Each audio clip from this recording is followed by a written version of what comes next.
Hello friends, and welcome to another video from my series Quick Thoughts On, in which I always talk about different stories from the rich Star Trek universe. 30 years and a bunch of weeks ago, the next episode of Star Trek The Next Generation was aired for the first time. It was called The Enemy, and these are my honest opinions about it. We start the episode on a horrible planet called Galorndor Core. Powerful electromagnetic storms on the surface are the reason why the Enterprise can't scan it, so Mr. Worf, Geordi LaForge and Commander Riker have to do it personally as soon as they find a window during which they can safely beam down. The planet is a mess, they can barely see anything, and after they split, Geordi falls down and Worf finds somebody who has no reason to be there, a Romulan.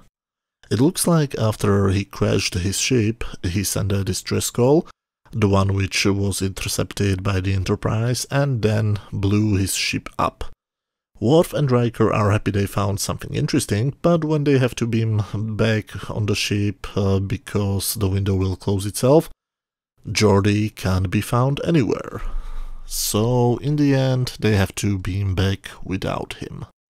The main storyline from this point of time kind of splits into 3 different storylines, and to much surprise, none of them is perfect, but all of them are really good.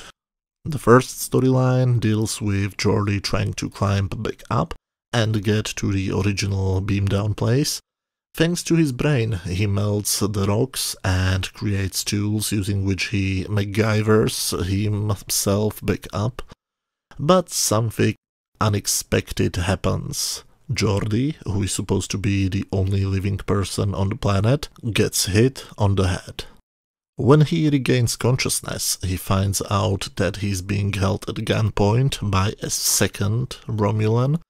He takes Geordi as his prisoner, but that doesn't take too long.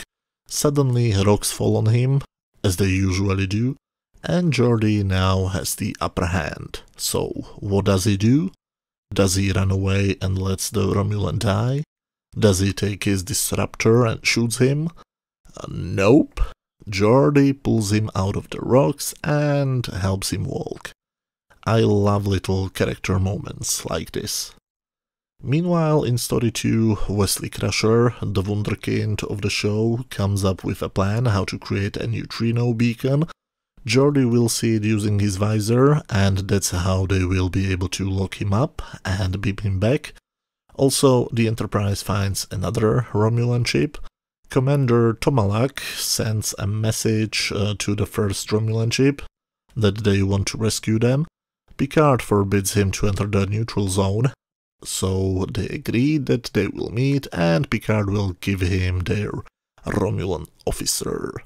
Speaking about a Romulan officer, this is what I call Story 3. There is a sci-fi thing going on, well, radiation or electromagnetic something, I don't care, it's not important what it is, the only important thing is how it affects humanoids. The wounded Romulan officer needs a ribosome infusion, otherwise he will die. Dr. Crusher tests everybody for compatibility, and finally she finds somebody. Somebody unexpected. Worf. And this is the great moral dilemma. Worf doesn't want to give the Romulan his blood, and he has a pretty understandable reason for it. He has seen Romulans killing his biological parents. So he sees giving his blood to a Romulan as highly disrespectful to his parents. Dr. Crusher tries to talk some senses into him. I mean, it's not like this specific Romulan has killed his parents. So Worf is actually a racist. He hates a whole race because of what some members of that race have done to his parents. It's actually one of the most memorable scenes from this season. But you know what's funny?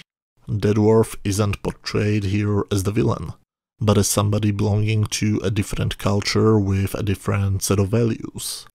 The show doesn't judge him, he is shown to simply have a different perspective.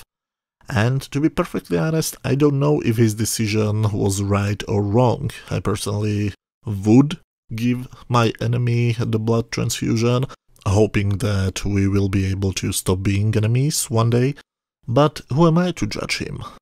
I really love stories like this, which make you think, even decades later. Did, for example, James T. Kirk make the right decision when he let Edith Keeler die? Did Worf make the right decision when he decided to rather let the Romulan die? Did Dr. Phlox make the right decision when he didn't want to cure the Valakians? You know, the type of stories I am talking about are the type of stories which force you to question your own moral values. Down on the planet, the same sci-fi thing happens to Geordi and the Romulan centurion Bokra. Geordi becomes blind and Bokra can't really walk, so they have to cooperate.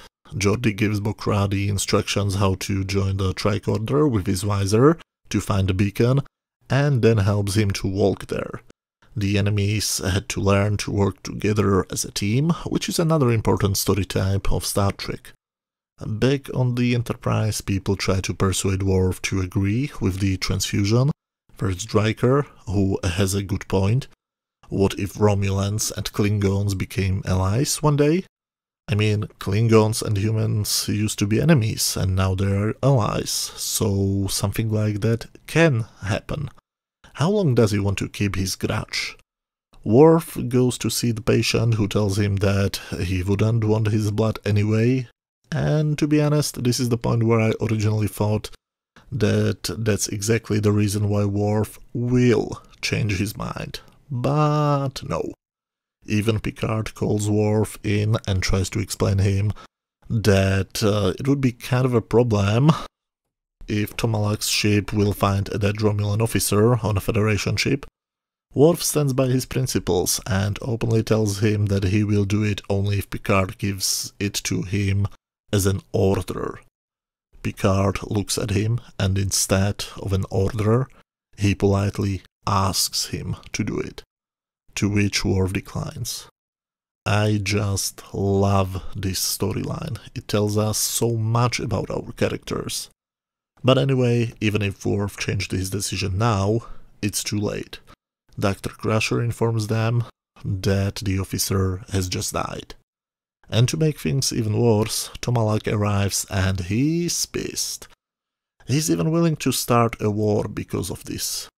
The Enterprise raises shields because they don't really want to fight a Romulan warbird, when suddenly Geordi gives them the signal, meaning that he's near the beacon, and requests to be beamed back on board. But if they pull the shields down, Tomalak's warbird can, and probably will, shoot them, so what now? As soon as the sensors say that there are 2 people near the beacon, Picard takes a huge risk. He assumes that the second person is also a Romulan, and he does his typical speech, after which he takes an even greater risk, and he pulls the shields down to beam them up. And it worked. Tomalak doesn't destroy the Enterprise, even though he could, meaning there is a chance for a better future for both of their sides. Which, spoiler, will happen during Deep Space Nine. So yes, even though one of them is dead, we still get a kind of a happy ending. This episode is nothing really new. We have seen this story many times. 2 enemies are forced to work together to survive and escape successfully. The last time I have seen it, it was on Star Wars Rebels. The first time was apparently a 1958 movie called The Defiant Ones. I haven't seen that movie, so I can't tell if it's true or not, but that's what I read online. The script was co-written by Michael Piller, who later this season became the showrunner, and was showrunner on all of the Star Trek productions until he decided to retire because of his cancer. And this script, just like the previous one, shows us why he was the correct person for this job. He got the job not because he was a straight white man, but because he understood the Star Trek format and he was a really good writer himself. Apparently all of the staff writers hated the idea that Worf will let the Romulan die, Even Michael Dorn himself had a huge problem with it, but Berman understood what he was trying to say, and he agreed with it. And I'm glad he did, because without this plotline we would get just an average episode, but now we have one of the better episodes of Season 3. Overall, on my standard scale, from 0 to 10, where 0 is absolute garbage, 10 is a masterpiece, and 5 is just average, I would give this episode 8 out of 10. It's not perfect, but really highly above average. But as always, these were just my opinions. Let me know what did you think about this episode. Did you love it, hate it, or do you agree with my definitely above average rating? Let me know what do you think down in the comment section. If you enjoyed this video, please hit that thumbs up button, and if you have some free time, you can watch any of the other videos on my channel. You should see some links on screen right now. Thanks a lot and see you very soon. Bye.